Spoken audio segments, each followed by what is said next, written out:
Point இது சாதாரண தேர்தல் வாக்கு மறுவரைவு பட்டியல் அல்ல. நேத்துக்கு எலெக்ஷன் கமிஷன் கொடுத்திருக்கிற நோட்டிபிகேஷன் இதுல பாயிண்ட் சி ரொம்ப ரொம்ப வைட்டல் பாயிண்ட்.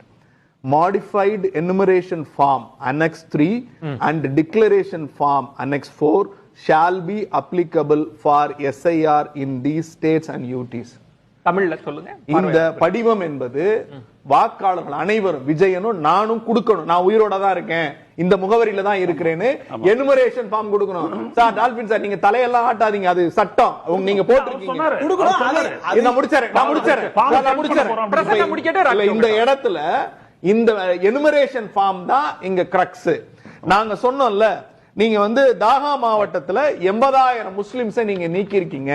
அதுல பீகாருடைய மாநில தலைமை லெட்டர் பேட்ல இருந்து 78,384 பேர் ஒரு நிமிஷம் முடிச்சார நீக்குங்கன்னு கொடுக்குறீங்க.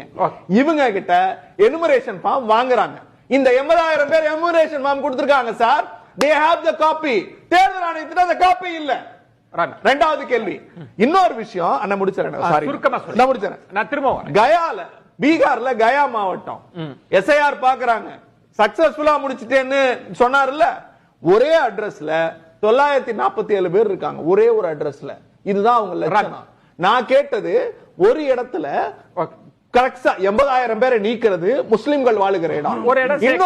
கயாங்கிறது இந்து மக்கள், இந்துத்துவாவை ஆதரிக்கிற மக்கள் அதிகமா இருக்கிற ரெண்டு இடத்தையும் ஒப்பிடுங்க. ஒரு முகவரியில 947 பேரையும் இன்னொரு இடத்துல 80,000 பேரை நீக்கிறது அயோக்கியத்தனம் இல்லையா? அந்த கோயம்பேடு மார்க்கெட்ல போறவன் என்னுடைய ஓட்டு வேணும்னு எனுமரேஷன் ஃபார்ம் கொடுத்தா தான் என்னுடைய ஓட்டு இருக்கும்னு நீ 30 நாள்ல நிரூபிக்க சொல்றீங்க. ஆதார் கார்டு, அடையாள அட்டை இல்ல, ஓட்டர் ஐடி கிடையாது, டிரைவிங் லைசென்ஸ் கிடையாது. இது எதையும் நான் ஏற்றுக்க மாட்டேங்கிறது என்னுடைய வாக்குரிமையை பறிக்கிற செயல். இந்த எஸ்ஐஆர் 2003ல வந்துச்சு, இப்ப 2025ல வருது. இது ஸ்பெஷல் இன்வெஸ்டிகேஷன். நான் கேட்கிறது ஒரே ஒரு கேள்விதான். தனிநபர் சேர்க்கை நீக்கல் இங்க பிரச்சனை கிடையாது. 80,000 பேரு எனுமரேஷன் ஃபார்ம் கொடுத்திருக்கான்.